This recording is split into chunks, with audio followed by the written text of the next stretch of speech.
I think like the Olympic blues, which is what I've been calling them, definitely hit pretty hard. And I feel like I really put everything I had into that one experience. And having it not go the way I wanted it to, both because of like injury and maybe some expectations, made it just hurt that much more. I kind of like waffled a lot in like the rope round. I came up with a couple of different solutions and just didn't really like fully commit to the move at hand.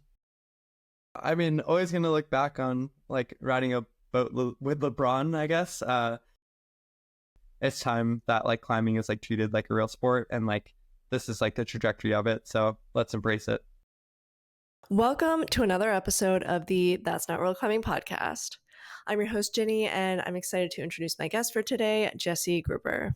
Jesse used to be a lead specialist, but he recently came back from Paris where he was representing Team USA in the Olympics Boulder and lead combined format. In this episode, he walks us through his entire Olympics experience, from training through his first ever finger injury, to balancing training with his engineering job, to meeting other athletes at the Olympic Village. We'll also learn about some of his future climbing goals and volunteer work. I hope you enjoy this episode with Jesse.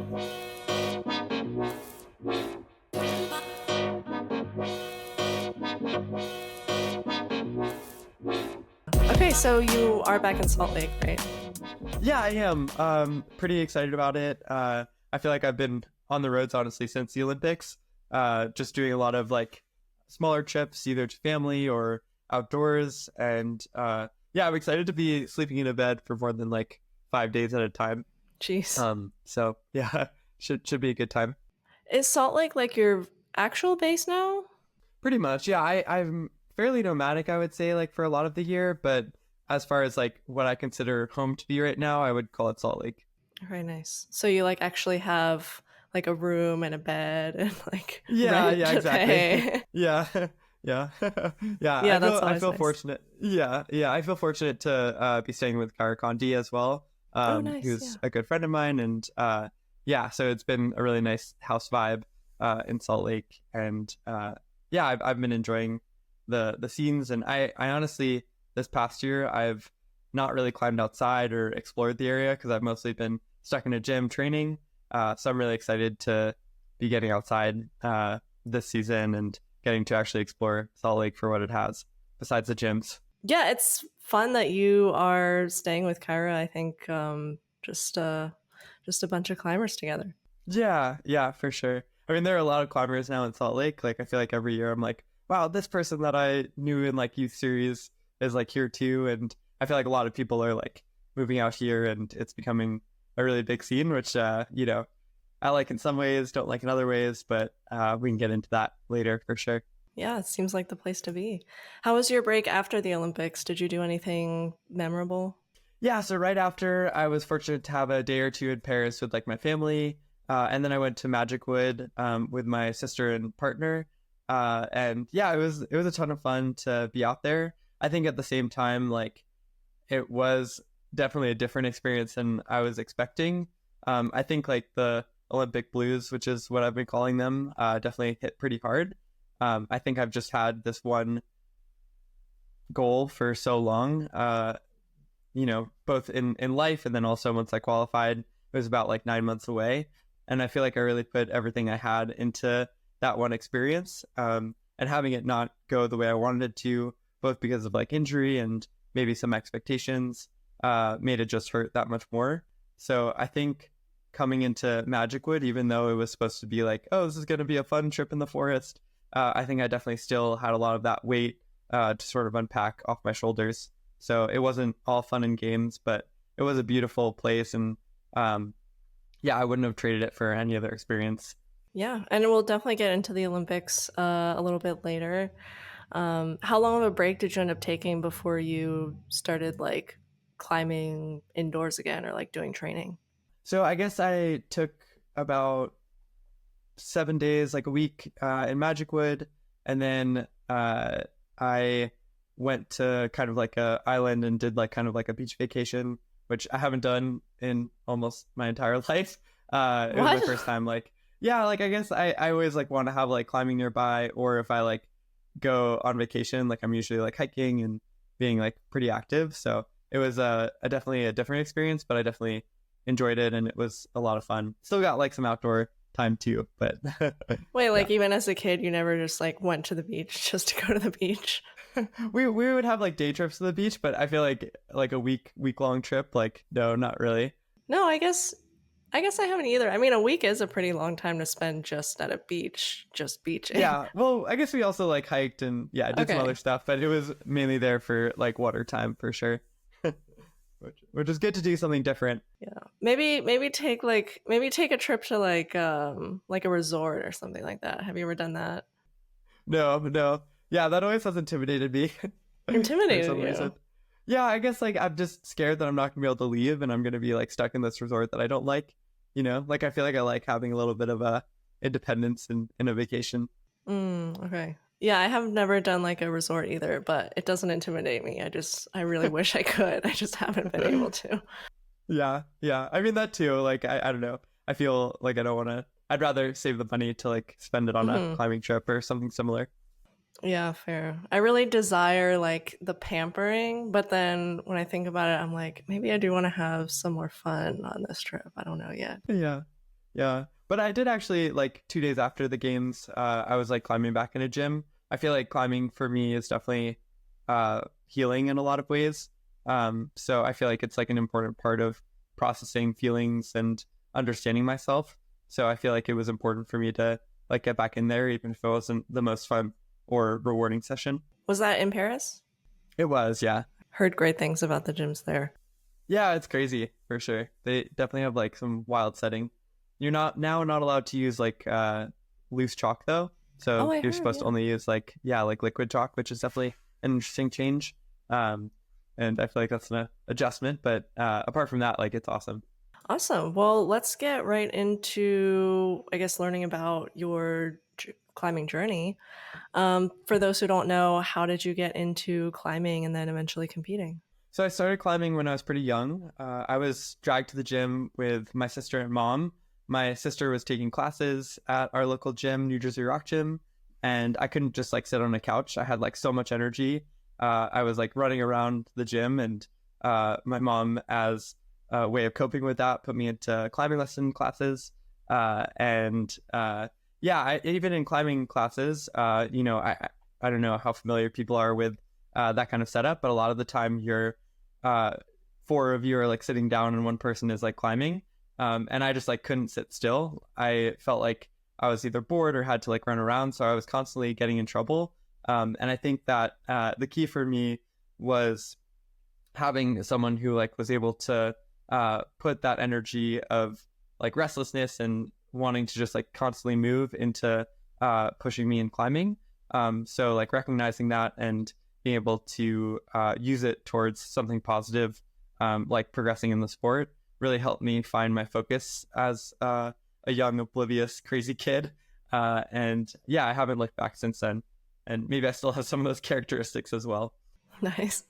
And then after, like, how long after did you start entering in competitions? Yeah, so I started competing when I was about 9 years old. And I don't know, I didn't know what the heck I was doing. Like I was just like, oh, like cool, like I get to do more new climbs. And I think that the friends that I met along the way really inspired me and got me excited to keep pushing myself. And then I think there was definitely an age, maybe like around like 12 or 13, where I was like, oh, this means something to me. This is really important. And I think losing some of that obliviousness made me rethink and have a lot more pressure on myself. And I had to refigure out what I wanted out of climbing around that age. Wow, trying to figure out what you want out of climbing at 12 years old sounds kind of wild. Does your Yeah, sister still climb? she does. Yeah, she's actually in Australia now, so she's not doing as many competitions, but still climbs outside. And yeah, like for instance, we went on a trip to Magic Wood, so I think it's a really special bond that we have, that we're able to push each other and be able to do what we love together. Yeah, that's super nice. Yeah, so you mentioned that at 12 you felt the pressure to I guess decide your life path. Um how did like what was the outcome of that? Like did you decide then and there that this is what you were going to do? Yeah, so my coach had left our team, and I really respected and admired like her philosophy and process towards climbing. So I ended up deciding that I would fully train alone, and of course, I like had friends at the gym who I climbed with, but my coach sent me workouts starting around 12 years old, and that's kind of how I feel like I learned to be dedicated and focused in climbing. She would send me workouts. I would do them. I would tell her how they went, and that was kind of the process that I built up over time with her.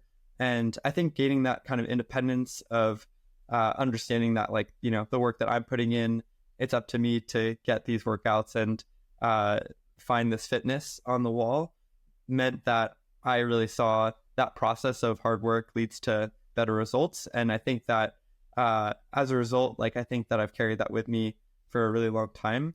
Like, I'm not recommending that people, stop training at their uh, gym facilities or like their youth teams just because it worked out for me. But I do think that I found someone who I really enjoyed training with, and I would maybe see her like once a month or so, or at competitions, and it just worked really well for me. And it helped me find a good balance of pushing myself in the sport while also finding my like love and joy in it as well. And so then I guess getting into your like IFSC competition history, when was your first comp there? Did you do like the youth circuit?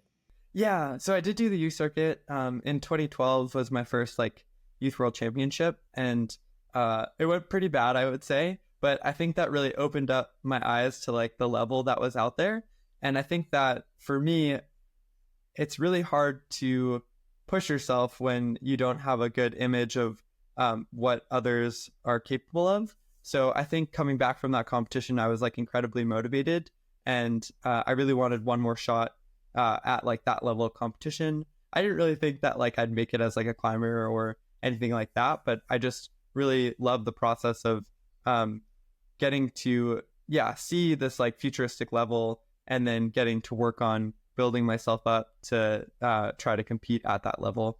And I think, like, of course, competition, you are doing some comparison, but really it was about like how far I could go and how far I could push myself, that I tried to focus on more than anything. You also took a break in 2019. Was that for like work? Yeah, so I guess maybe to back up a little bit, I had done my first like season of IFC like World Cups in 2019, and I think that I really loved it. I also think that I had spent 4 years studying mechanical engineering, and I think that I was curious about that passion being pushed forward, what that would look like.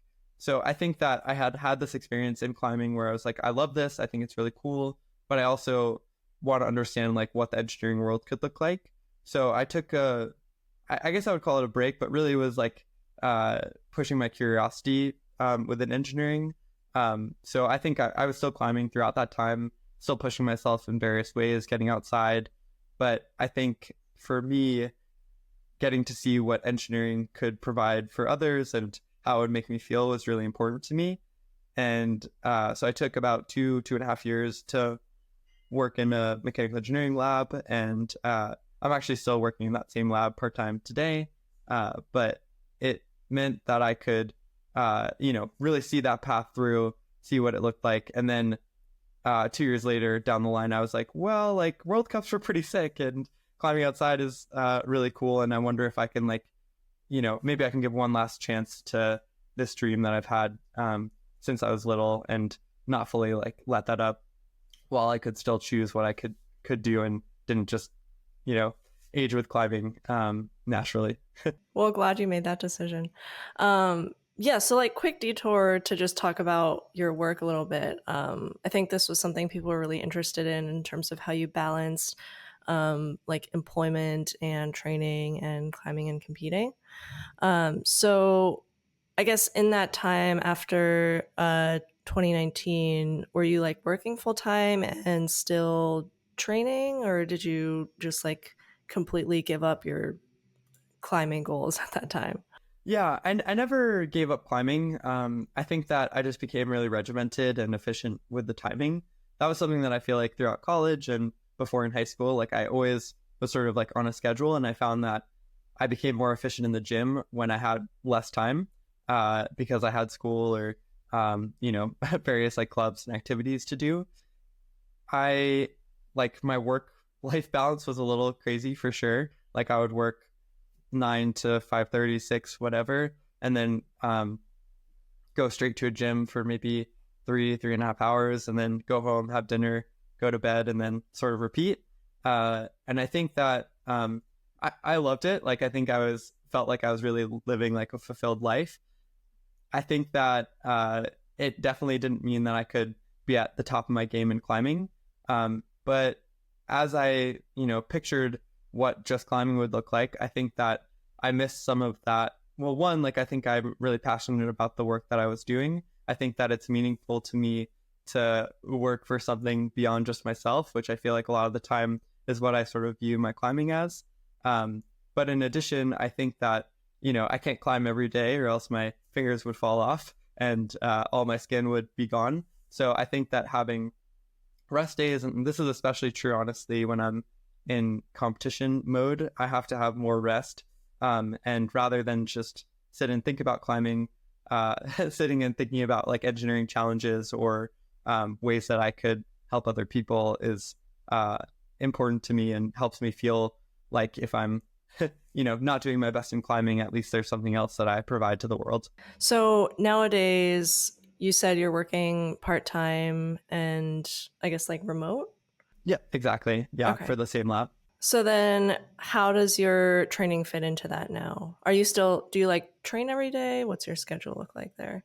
Yeah, so training's a little different now, which I guess we can get into in a little bit, because I still have a hurt finger, so I'm trying not to, put the pedal to the metal. But basically, like on rest days will be like work days, so I'll have more of a focus on, catching up on engineering work. It's a little bit more loose about the schedule that I have. Having like weekly meetings is a part of it. But basically, I'll go like 2 days on, 1 day off, kind of repeating indefinitely. And on the rest days will be like the main work days, and maybe I'll answer like emails or do some small jobs after a climbing session as well. Okay. Good to hear how you balance it. I do want to, it's been a while since I've interviewed like a lead specialist. So I just wanted to get some noob competition climbing lead questions out there, if that works for you. Yeah, for sure. Let's do it. Yeah. So, as I guess sort of a lead specialist, how often do you get stressed that you only get like one shot in lead? Or do you like train to make no mistakes somehow? Whoa. That's a really good question. I think for me, I don't really think about. I think it's okay to make mistakes, and it's okay to like not be at your best. And I think that that's the only way that you will be at your best, if that makes sense. I think that like from the outside, it definitely looks like wow, you have like one chance that's like so intimidating, and I think it can be, and I think that's gotten under my skin plenty of times. But I think the more time that I focus on just the climbing and not how stressful it is that if I fall, that's it. The better it turns out for me. And I think like for a qualifiers, it's you have two routes, so like I always think Yeah. like okay, like the next one can go better if this one is completely bad. But yeah, definitely semis and finals is can be stressful, and I've had my fair share of poor moments in both rounds, but at the end of the day, like one round doesn't define who you are as a climber, and I think that just continually building experience over time helps you be the best climber that you can be and build that confidence on that stage. Okay, interesting.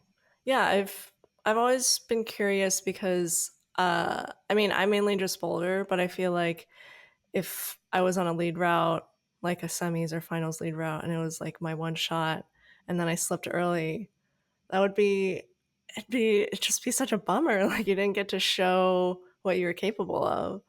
Yeah, for sure. I mean, but I think that's like the cool part about having multiple World Cups. Like if you make a mistake in one, like you have another one like the next week or two. Uh, but I think it is something that is really hard about the sport and something that is unforgiving about it. But also that's something that I like love about it as well. That it makes it more exciting to me.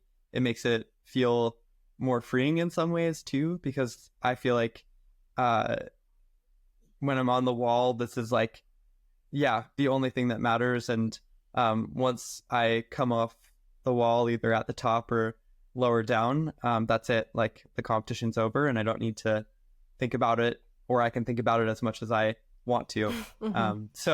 And I've definitely had both of those experiences where a comp will like haunt me for a while, or I'll just move on and go to the next one and just be like, okay, that was not the experience I was hoping for, but remember all these times that I've done well in competition, and let's use that as motivation and confidence into this next round.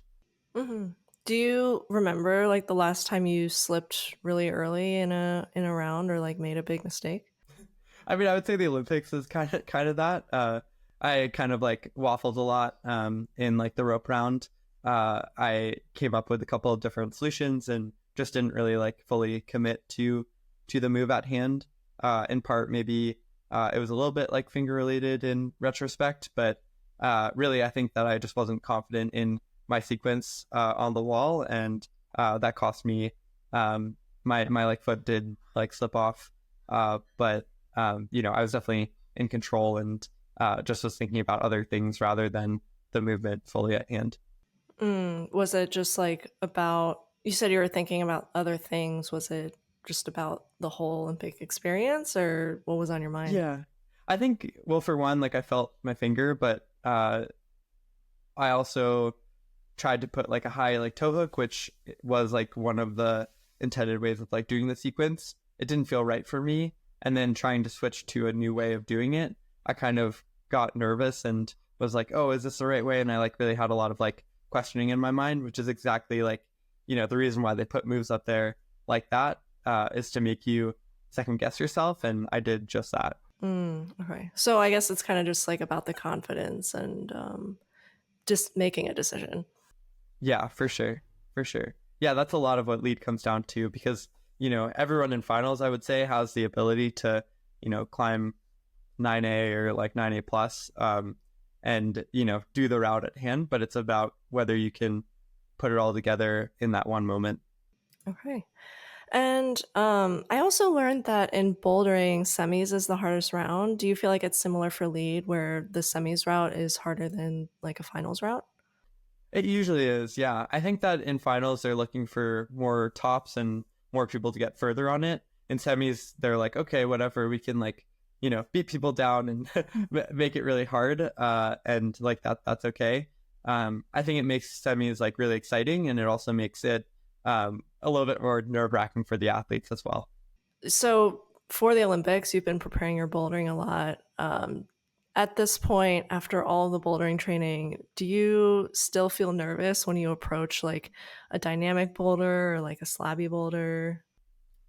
I definitely feel nervous, but I think it's maybe not the same level of like nerves as I would feel in lead, mainly because of what you mentioned before, where I know that if I fall, I can try again. And I think that especially in this format where falls truthfully like don't really matter, like they're minus point 0.1 and in a 200 point round, it's like a drop in the bucket. So I feel like for me it's really about just consistently trying a move, learning a move, and uh, you know, figuring it out more so than being nervous that I'm like not doing the movement at hand. I definitely get like frustrated and annoyed at myself if I like haven't done certain moves after like a bouldering round, but especially in that format, I feel like I'm not frustrated about like falling more, or I'm not frustrated about just having a lack of understanding of a movement from the first time that I try it, as long as I can just try to do better. And even, at least in training, that can include maybe never doing the move, but just making progress on it is really important to me. Yeah, yeah. I guess I didn't mean in terms of like only having one shot or like only having a few tries. But I mean, for me, if I there's times when I look at a boulder and I'm like, oh, I don't think this is something I could ever do. So I'm just kind of wondering, like, if you ever look at a boulder and still feel that way, especially when it's like more dynamic or slab, because you don't get that practice as much in lead routes. Yeah, I think like I definitely feel like I'm not sure how this movement is going to go. Let me just try it sometimes and figure it out sort of on the wall. And I think that's really like uh, hit me hard sometimes where like I don't know how to do it still, even when I'm on the wall, or I am not sure how to commit to the movement at hand because I haven't figured it out before. But I think really like visualizing movement from the ground has been really helpful for me with bouldering, and it's honestly pushed my lead climbing as well. Like not just picturing, which hand goes where, but like where are my hips going to be when I do this movement? Where like are my feet going to swing out into?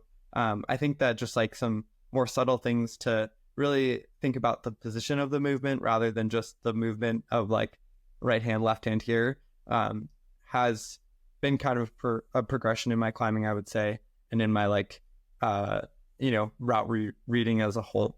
Makes sense. And so then, I guess going into the Olympics a bit, what was your strategy for the combined format? I mean, it looks like you decided to work really hard on Boulder. Did you ever consider just like doubling down on lead only?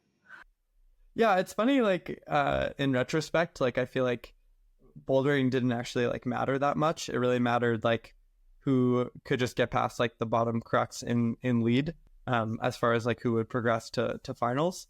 Of course, it like mattered in the grand scheme, but like Tomoa, for instance, like had one of the highest bouldering scores, but because he didn't get past the crux on the lead route, he wasn't able to progress to finals, which I think is like a bummer, but that's kind of how the combined format goes sometimes. So I Oh, think wait. that like for Sorry. Was the so I mean, yeah, the Boulder round in semis was really difficult. I remember that. Was the the semis lead route was the one where everyone had that foot slip, right? Yeah, exactly. Okay, now Yeah, I yeah. remember. Yeah, there Okay, were like gotcha. 6 or 7 people who like, yeah, fell in the same move for sure. So yeah, it was kind of crazy for sure. Like it was very unexpected, I would say. Um and yeah, so I think that in retrospect, like would practicing like lead have yielded a different result? I think probably, but I also think that like the same could have been reverse where, maybe the boulder round would have been a little bit softer and uh, it mattered more getting like each top than like the lead route. Maybe everyone had like a bottleneck on the lead route, and which has happened like in plenty of other comps. So I think that coming into it, I just really wanted to feel like the most confident all around climber that I could. And I think that I really did feel that way.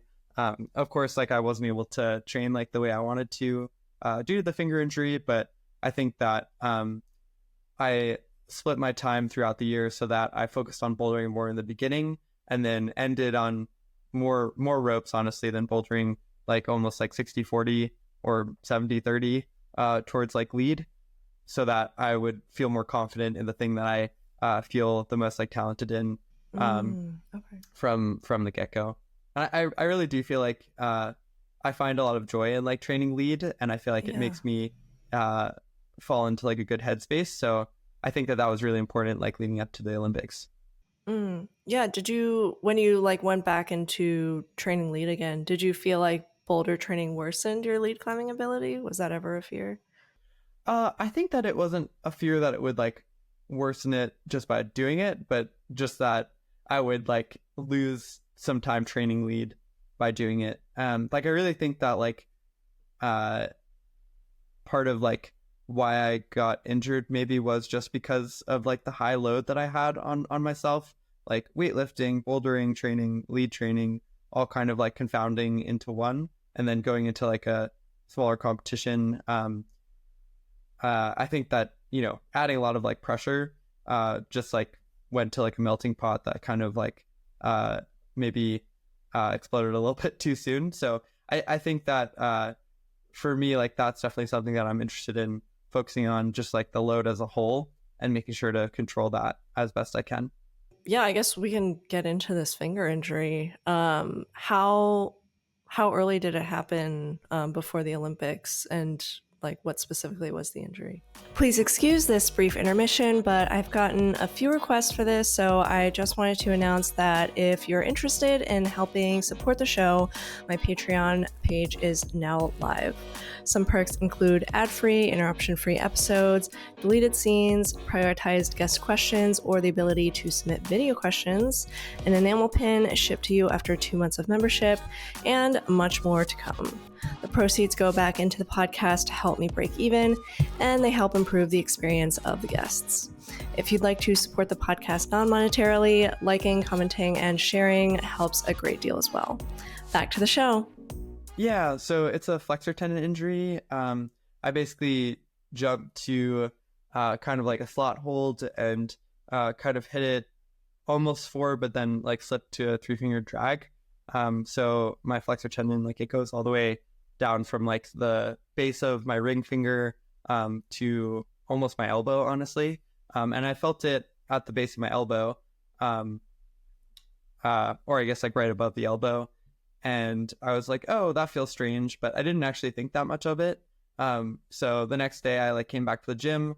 It definitely was like way weaker and it felt a little off, but I was like, okay, like I've had some like slight tweaks in my fingers before, so I'm sure it's like just that.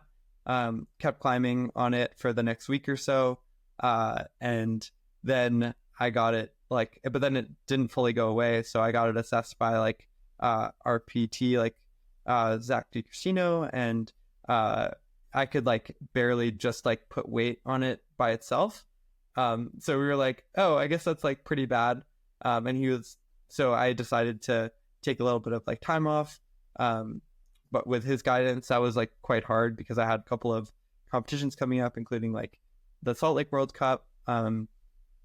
But so I took like 10 days off and then slowly started just doing like light jug traversing. But honestly, it didn't really go away for a long time. I missed like the Salt Lake World Cup, which was like in the middle of May, I think. And then I was like, okay, well, like, my experience with finger injuries and what he's telling me, like, it'll be back online at most, like, or at worst case scenario, it'll be ready to go in like 12 weeks, which would be a bummer because I miss Innsbruck, but at least I'm able to train leading up to like the games. And it definitely improve, but it never fully went away. And I think that for me, it was really important to like the Olympics kind of was like a dream. It was something that I've always like looked forward to. And I didn't want to be like an idiot and like make it significantly worse, but I also didn't want to not do my best in the competition. So it was a really challenging balance to find. As an athlete, we're constantly asking a lot of our bodies. And I think that this was like the testament of that, of it feels like it's okay sometimes, but I don't really know how far to push it. So I really looked for PT guidance. I've also been working with Carrie Cooper a decent amount, getting several opinions on it. And I think that throughout all of my training, it definitely was like acting up, but kind of our rule is that if it can go away within like 30 seconds after you get off the wall. So say I like feel it while I'm climbing, I come down and it's still there. That's like okay, but if it doesn't go away as far as like a achiness sensation, then I'm pushing it too hard. So I shouldn't like try a climb like that again. And I think that there were a lot of situations where it's like, ooh, this is close because it's like 25 seconds or like just about 30 seconds, and it's like, does that mean I should try it again? I'm not sure. So I think that I definitely pushed it as close to the limit as I could leading up to the games. And I think that, I just never fully went away. And I think that even today, like I'm, still fighting it. Yesterday I had a PT session. And one of the first things we did was like using a dynamometer, like just testing my like general grip strength. So my like right hand is still like 30 pounds weaker than my like left. So I don't know. It's like definitely frustrating because it's definitely been here for so long, but I think it's also just because of that Olympic pressure that I put on myself, I haven't been able to give it the time that it needs to heal. And I'm really hopeful that I still have like the opportunity to do that this fall. Yeah. Have you ever had a finger injury that lasted this long? Yeah, I've never actually had finger injuries, I guess, Oh, knock on wood. okay. So Yeah. I think that's actually part of it too, is like I don't have the experience to understand when I'm pushing it too hard. Mm. Because I haven't had anything like this before. Like even in the beginning, like I said, like I climbed on it just because I didn't really understand how severe it was at the time. So I think looking back, that would have, been one of the biggest changes that I would have had for myself, just like understanding, no, this is like serious, like you should take a little bit more time off, give it the chance to heal then so that you're not dealing with it like many months in the future. So yeah. Yeah. So then leading up to Olympics, what was your training schedule looking like? I'm assuming it was like you weren't working at that time. I was still working part time. I think that yeah, like I said before, I think that just like having that balance really helps me mentally, and especially actually with an injury, like I think that being Yeah, able to true. succeed in other things, like it was really nice to have that like yeah extra experience as well, or other things to focus on. Because I think climbing was definitely getting to me a bit. Like I think that rather than pushing myself to like new levels, like I was just trying to catch up to where I had been before, which mentally was like definitely a challenge, and something that I yeah struggled with a lot. I think that it's just one of those events that you like want to be in peak shape, and it was just a real struggle to mentally deal with this idea that I'm not going to be in peak shape, but I can try to get as close as I can to it. But what does that mean? And am I really progressing like session to session? And what does this look like? So I did keep like a journal leading up to the Olympics of like accomplishments, and each day that I would go into the gym, I would try to like look for something positive that I had done in a session. Maybe it was like sending a climb or circuit that I like hadn't done before, or maybe it was like sending like a boulder that I hadn't done before, or maybe it was just as simple as like, hey, like last time like I wasn't able to last through like 5 circuits, and this time I was. So that's like a check and like something that I improved on. So I think yeah, just like finding the small wins was like super important mentally for me, like leading up to the Olympics. And honestly, I think that any climber who maybe is like maybe in a bit of a plateau or like feeling like they're not improving, keeping some kind of like journal like that, I think really helped me like stay positive towards my training. Mhm. Well, I guess in what ways do you feel like your finger held you back leading up to the Olympics and during? There was definitely some movement that I couldn't do. So like maybe jumping to like smaller crimps, or maybe we'd have like coordination moves on like bouldering rounds that I was trying. We had like a campus move in the Chamonix like semifinals that I went to. That was just basically like a campus move on crimps. And I think that it's hard because always like mentally I'm like, oh, is it just that mentally I'm not confident in this kind of movement, or is it that my finger is really hurting a lot and I can't do it? And I feel like finding that balance of understanding and being able to be confident even in something that isn't working fully right is really hard. Uh, Versus like knowing when to just like take a step back because this is too hard and this isn't the proper thing to be doing to make sure that I'm the most healthy that I can be. A lot of coordination moves too. Like I would maybe feel it the first couple of times, and I would be like, oh, should I keep trying it? And it's confusing because maybe the second time I don't feel it, but the first time I felt it and the third time I felt it. Okay, yeah. So it's like, yeah, a really interesting space to be in, and something that I've learned a lot about, like how mentally to uh, be able to push myself, but also take like restraint and um, try to limit myself as well. Because yeah, like as I said, like as an athlete, like I feel like my job is to push, is to dig deep, is to find new levels of understanding of what I can do. At the same time, I think that we're learning more and more that it's as important for athletes to take grace towards themselves so that they can live to be the best athlete for a longer time. And for me, like being an athlete in the sport for, when I'm 80 and still like showing up to your crag and trying to, send a project there is like really important to me. So I don't want to be like a broken body after every like Olympics that I've been to and every World Cup that I've wanted to achieve. Like I really want it to be a long lasting pursuit for me where I'm constantly able to find out what I'm capable of, given the body that I have. Yeah, definitely. So then going forward with the finger injury, I mean, it sounds like you're still dealing with it to this day. Um, but you're also doesn't really seem like you're taking a break. So is it like something where you should continue climbing on it, or do you think giving it a bigger break would be helpful? Yeah, so this is definitely something that I've asked, the PTs that I've worked with. I think that I did take like a week off, and I think that it seems like it might help a little bit, but my understanding is that like most finger injuries benefit from loading in some way. Uh, so I guess like like 20 years ago or whatever, if you like hurt a finger, it was like okay, like just stop climbing, and then when it's healed, like come back. But I think a lot of the more like modern research shows that like loading it does help it heal faster.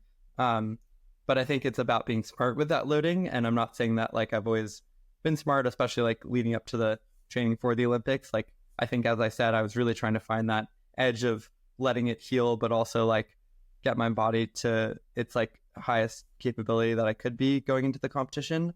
I think now I'm falling back a little bit where I'm like, okay, it's not time to like push to try to be like in Olympic shape. So like let's try to push it more safely. So maybe that's like right now it looks more like limiting my climbing to about like 80% of um, where I was at before, but trying to include more like finger strengthening exercises. So that's been like 3 finger drag like repeaters for me on a hangboard. And going into this week, I'll be starting to do like weighted hangs actually, which I'm kind of excited for as well. Like I would say that I've had strong fingers for a long time, but I don't think that my fingers, I've always wondered like, if I push my fingers a little bit more, what they could do. So I think it'll be, as far as like trying to stay optimistic, which I think is really important for injuries. I think that trying to look at it as like an opportunity to grow as a climber is important. And I'm not saying that I've done that, every week. And I think more weeks than not, I've definitely just been bummed about it. But I think like, especially starting this new cycle of like strengthening, I'm pretty excited to, see what that can do for my climbing as a whole. Okay, well, best of luck to you there. I hope that your finger gets better soon. It's been a Thanks. while.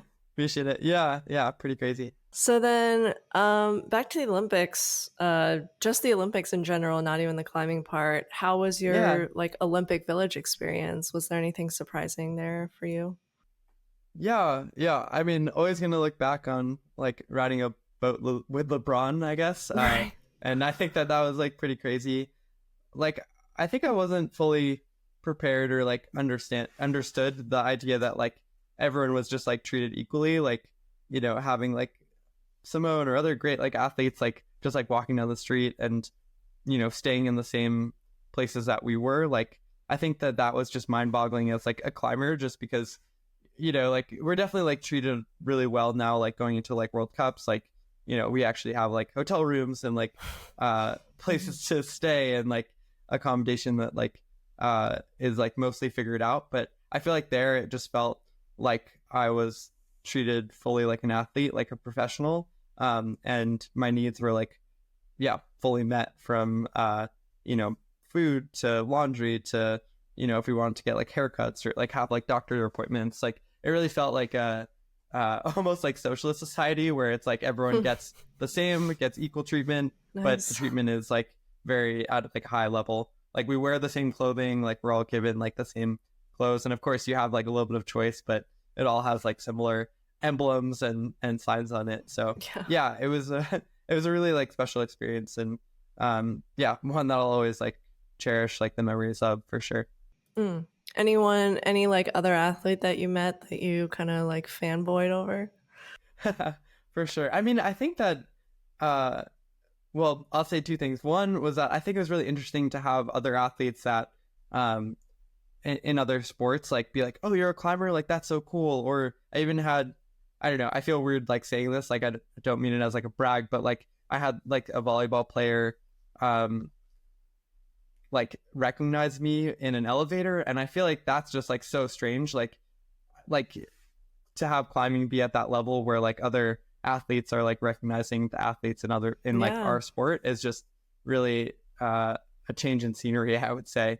um as far as like, yeah, being a fanboy, like I don't know, Brooke and I like talked to like Jordan Childs like at one point, and I feel like that was like a cool experience. I think that we had conversations with like the women's basketball team, which was like super cool.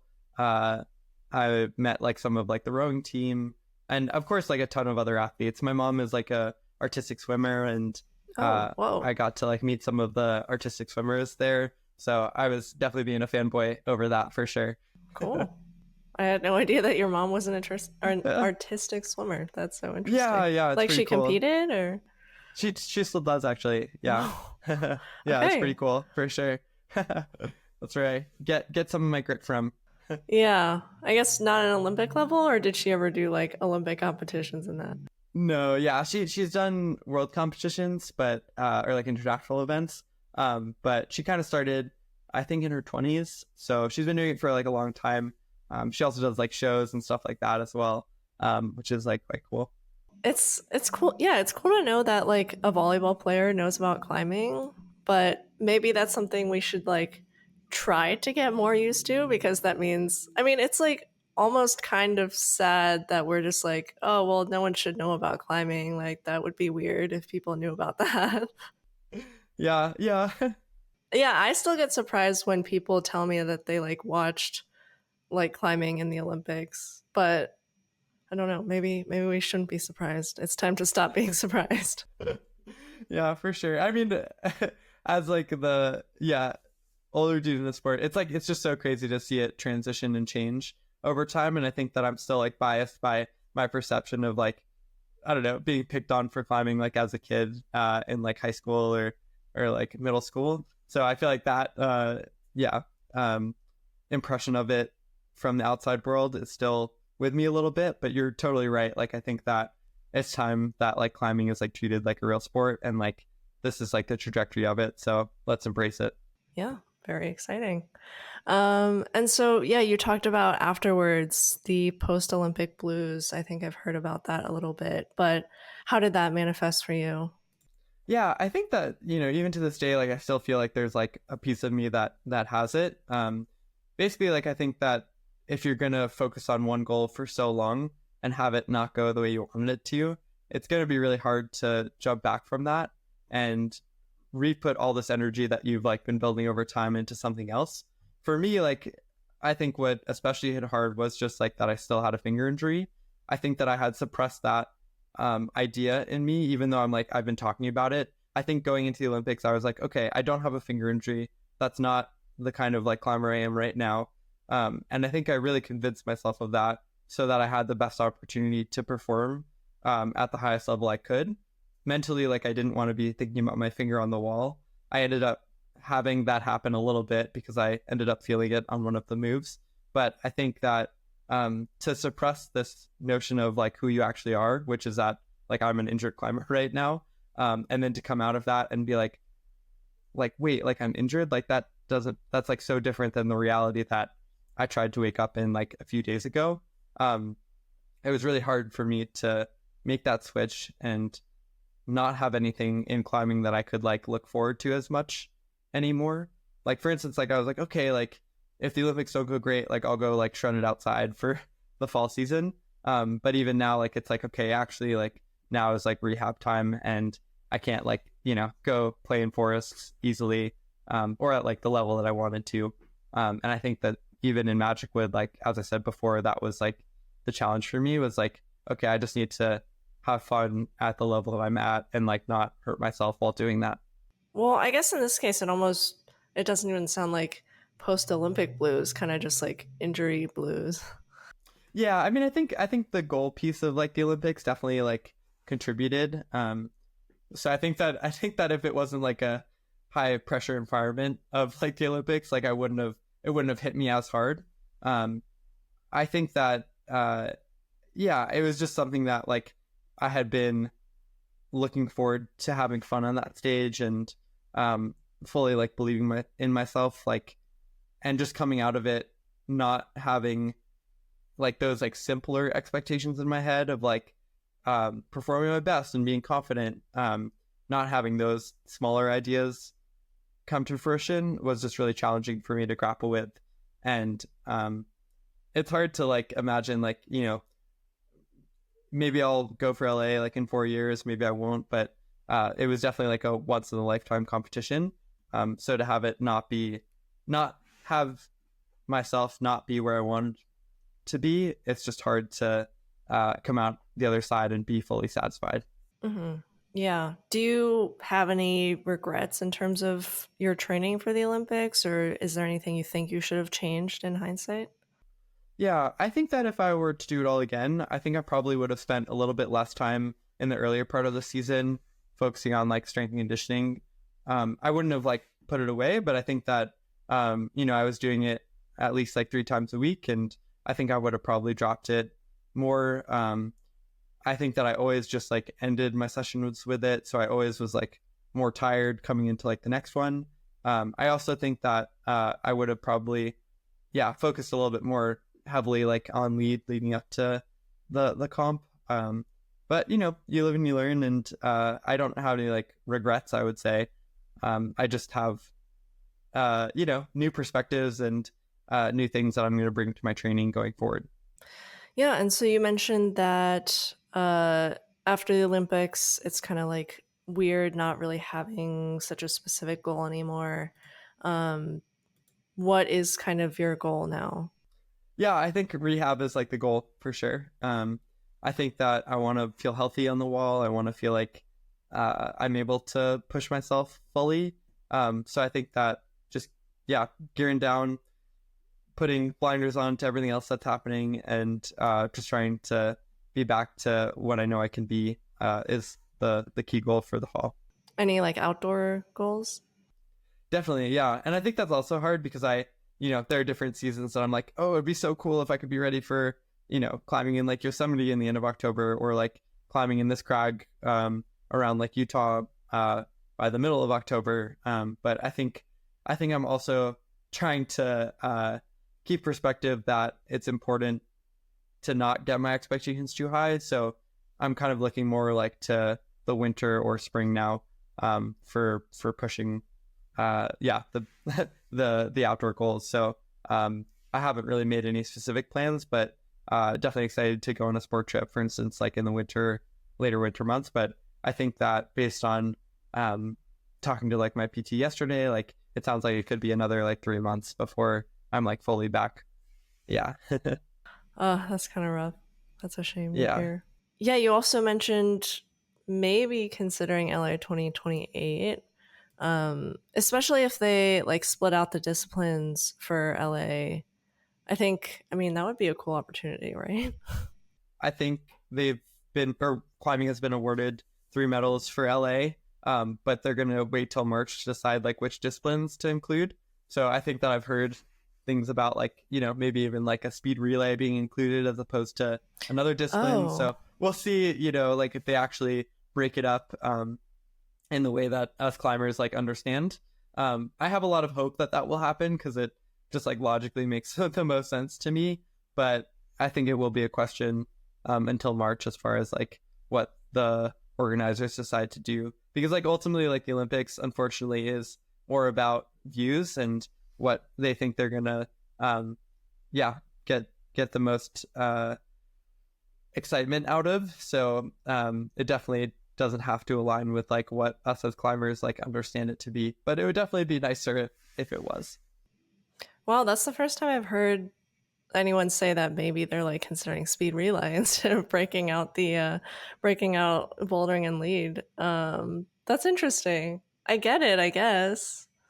Yeah, I mean, I think that to me it would be kind of crazy, and that's just like one idea that I've heard. I think they're doing like a simulation event in Spain uh sometime in the fall. So yeah, I guess we'll see how that goes. But yeah, I think it would be crazy if they decided to do anything else besides splitting up the 3 disciplines.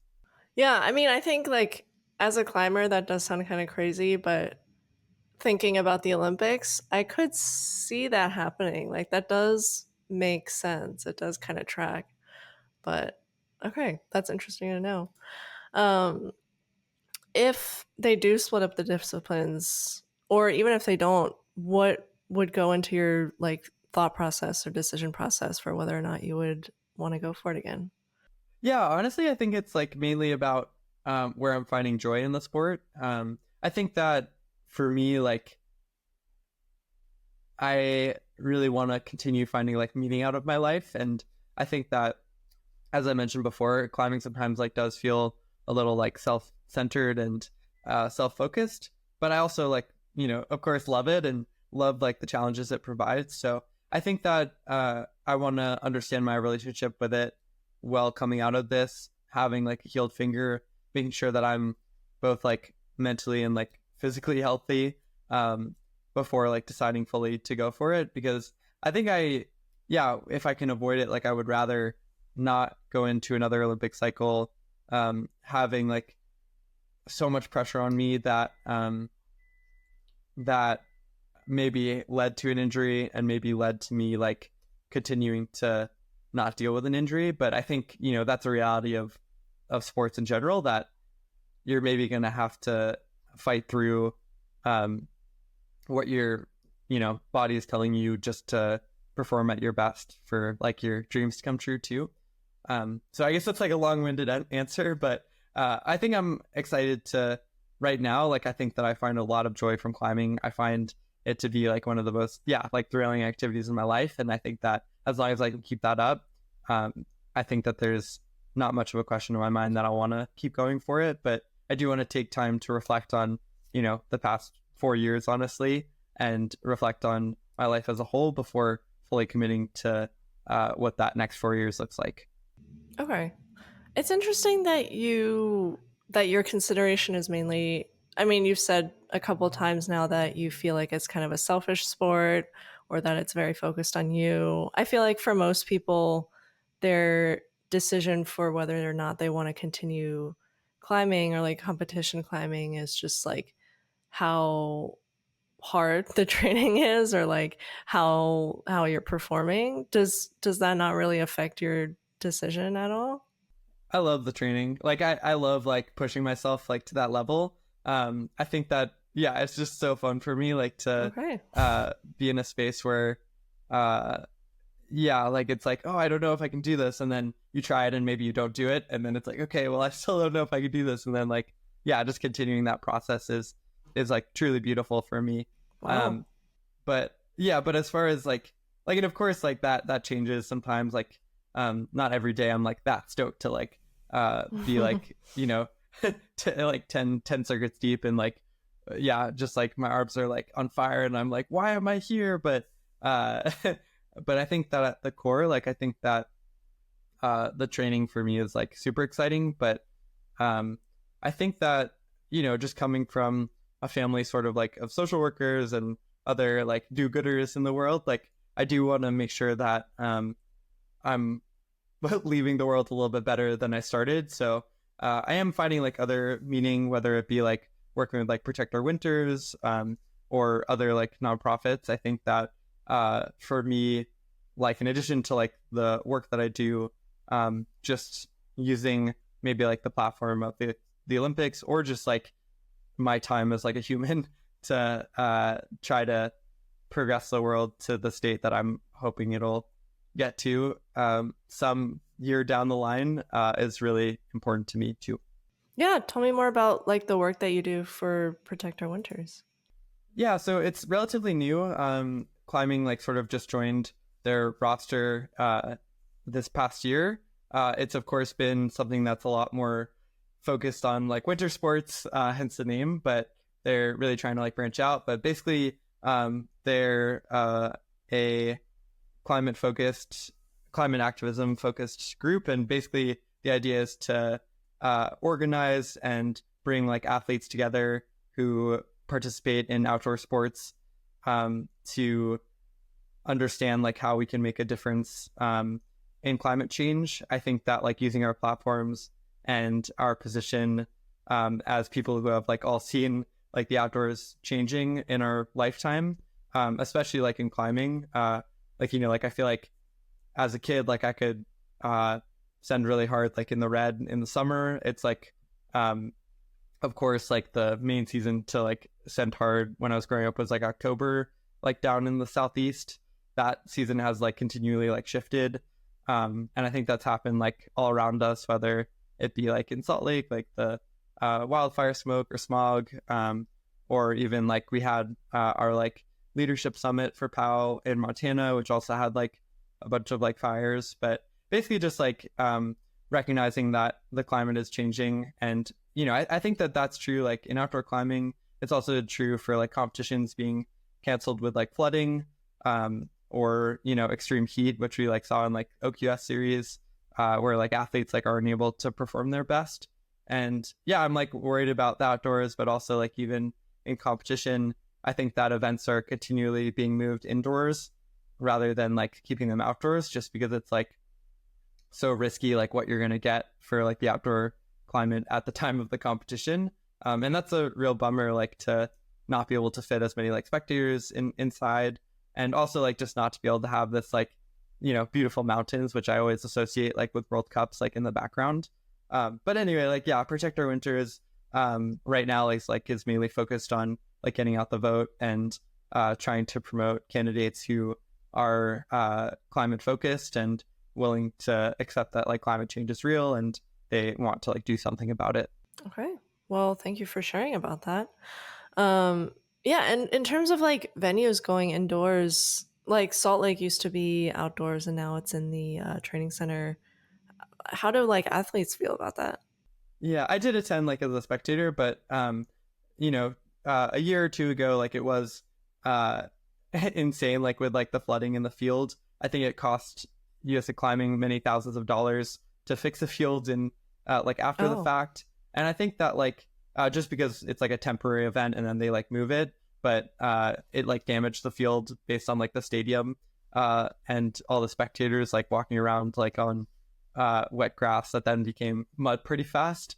So anyway, that's like a long-winded answer, but I think for me it's like a real bummer to like not be able to have climbing be in a more like centered stadium where outsiders or people who have never seen it, like they're driving down the street and they're like, oh, what the heck is that? And it's like an introduction to what climbing is, rather than being in like a warehouse where it's very enclosed. It's a space that you know, is not as you know, bright and sunny, and is not showing like the connection of like nature to climbing, which I think is a really important aspect of like the indoor sport that I feel like we're continually like losing over time.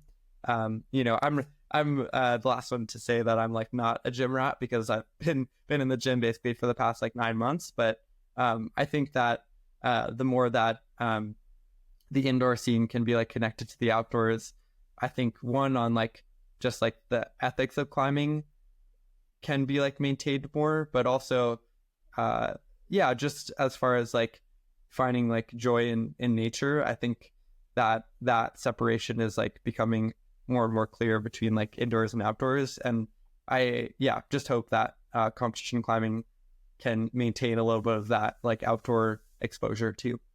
and then really quick, I was just thinking, I mean, because it is Protect Our Winters, and you said that it's climbing's like new to it.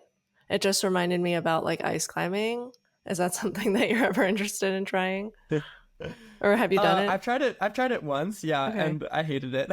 Oh I'm no. like, I already Okay. have like such cold hands, and I feel like Yeah. it was like so rough. I think that if I like went with someone who like knew a lot more about like what they were doing, or if I had like a specific objective, like I think mixed climbing could be like really cool. Um, but yeah, for me right now, like I'm really interested in like pushing myself um within the realm of like what my hands can do. Okay. Yeah. So I feel like yeah, maybe that kind of like climbing will be in my future, but for now, yeah, I think just focusing on um, rock climbing will be my focus for the near future. Okay. I mean, it wouldn't make the finger injury worse. So That's maybe it true. would be good for That's true. that. Yeah, maybe now. Yeah, for sure. Yeah. Okay, cool. So those were all the questions that I had, but we had a few Discord questions that I wanted to go over as well. So, well, the first one was just, why does it seem as though you're literally friends with every climber in the climbing circuit? You're too popular. I guess that was more of just a statement. That's funny. I feel like I'm not actually friends with like everyone, but I feel like yeah, it's a definitely important, or like it's something that differentiates climbing from other sports where like I feel like we're friendly with our competitors. We like to give data and like information to each other to like all have like a level playing field. Um and I think that's like a really beautiful part of the sport. Even in like the Olympics, it's like I'm talking to competitors from other countries about like what they think they're going to do in certain sequences. And yeah, like what other sports do you have that? Like I feel like there's this like really intense competition that I feel like I felt from other sports that um, is definitely like seeping into climbing. But I feel like the longer we can maintain that, the longer climbing will be special and not something that is just absorbed into the sporting world as a whole. Mm. Yeah, have you like noticed that it's gotten more competitive with the Olympics coming into play? Yeah, I definitely think that like the World Cup season leading into the Olympics was like one of the most intense environments that I've Oof, like yeah, felt, especially like Bern, which was like the World Championships like last year. yeah. Like I feel like everyone was just like in their zone. Not many people were like making jokes or like Mm, looking like they were like having just like fun. mm-hmm, Um, a lot of people like in isolation were like trying to like one up each other or something mm. like that, which I think is common and can be like really enjoyable and like playful, but it just felt like way more of an intense environment than um what I'm used to in the sport for sure. Yeah, I wonder if it was kind of even worse during like the OQS series. I feel like there was a lot Yeah. of intense stuff happening around that time. Yeah. Yeah, for sure. I can't really speak to that, but I'm sure it was a pretty intense environment for sure. Yeah, I mean, even during like the Pan Ams, when you qualified, I feel like that was also probably a pretty emotionally volatile moment for you.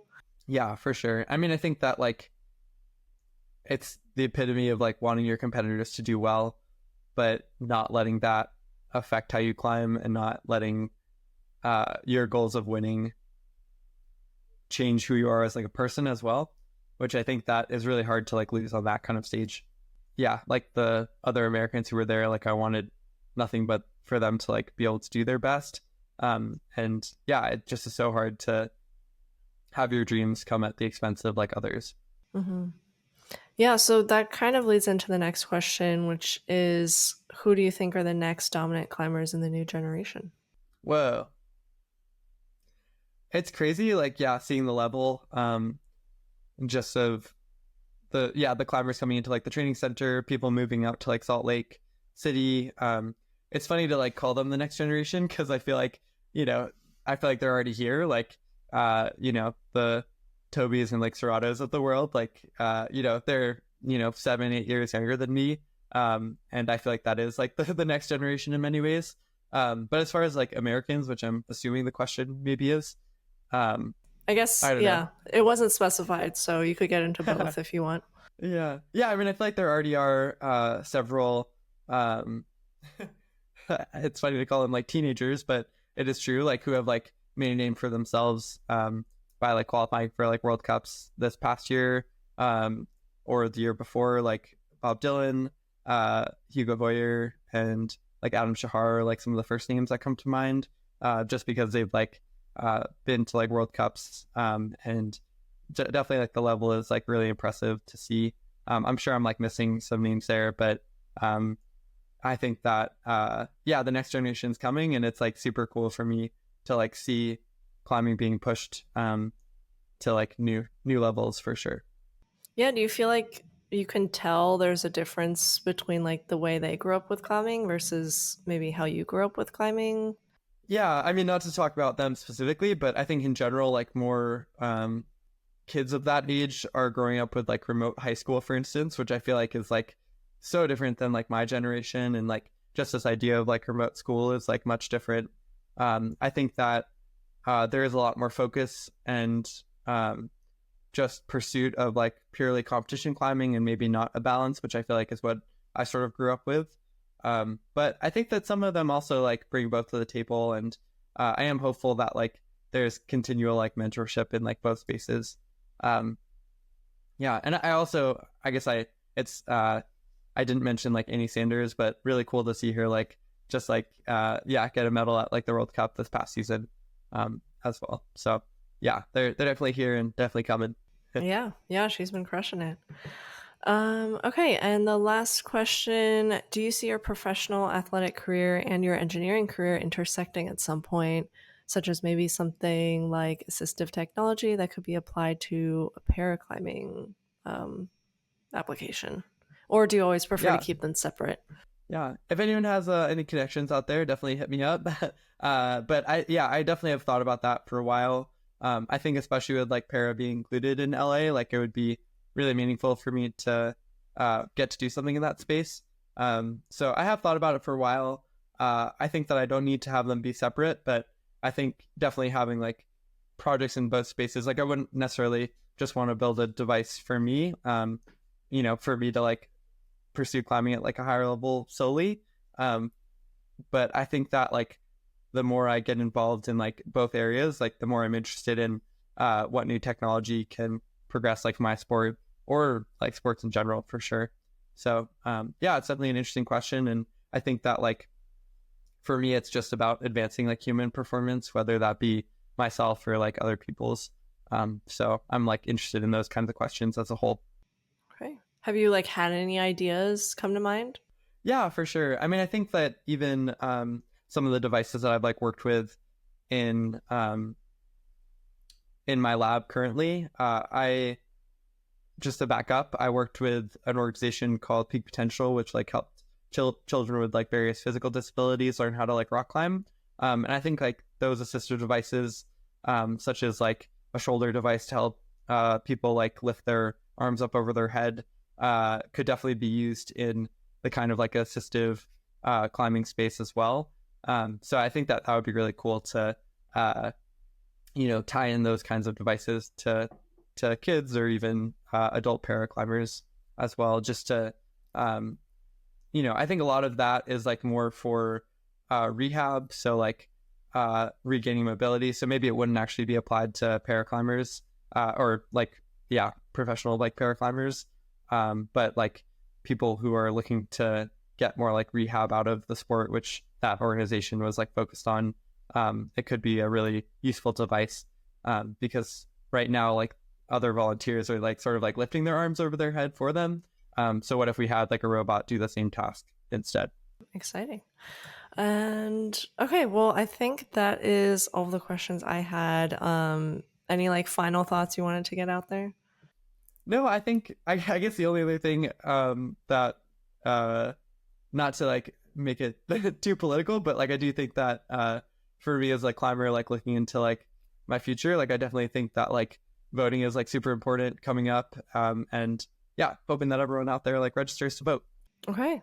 I mean, not a fully US podcast, but True. for the people in the For US, the US, yeah, yeah, go on there you and go. vote. Yeah. Yeah. And for And if everyone you're not in else, the US, just encourage your US friends to vote, I guess. yeah. And just enjoy all of the political memes, I guess, that come out of the Yeah, process. for sure. For Jeez. sure. Oh my God, so many. There's some good stuff out there. Yeah, and songs. Songs. Yeah, Oh, I don't know. like the Charlie XCX Sprat coconut meme. Oh, Is that what you're maybe. talking about? Yeah.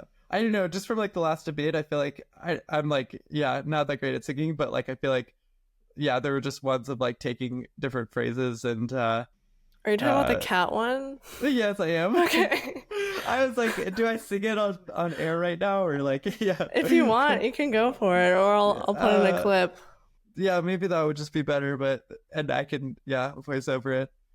They're they're eating the dogs. They're eating the dogs. They're eating the cats. Eating the That's just been in my head for days. Days. Oh my gosh, I'm so behind. I only saw it like yesterday. But I'm glad Yeah. you're very in on the loop with that meme. This will come out in like 3 weeks, so it might Okay. be old Okay. by then, but Yeah. True. Yeah. I'm I'm surrounded by a lot of like teens throughout my day, and yeah, there's a lot of memes. So Yeah, that's true. I'm surrounded by like some kids during like climbing training, and there are definitely points they were like there was like a group of them and they were like hangboarding and they were singing like the Skibbity song. I was like, I'm too old for this now. yeah, I feel that way a lot, honestly. Or just even some of the words, like yeah, well, it's a full Yeah. education in there. Yeah, I mean, I knew it was a thing, but I didn't know they just went around singing it. That's like a little too much for me. But yeah, Yeah, I'm sure yeah, you're surrounded by a lot more kids than I am on the day to day or teens. maybe. It's terrifying. Okay, cool. Well, I think that's all the questions I had. Thank you for joining me today. Want to let people know where they can find you? Oh sure, yeah, mostly like on Instagram, I guess. And yeah, I think that's kind of it. I would say for now. Okay, yeah, I will leave the link in the description. So yeah, thank you so much. It was amazing to talk to you. Cool. Yeah, thank you so much as well. This was a lot of fun. Thank you so much for making it to the end of the podcast. Don't forget to like and subscribe if you enjoyed. Otherwise, you are a super fake climber. If you're listening on a podcasting platform, I'd appreciate if you rate it 5 stars, and you can continue the discussion on the free competition climbing Discord linked in the description. Thanks again for listening.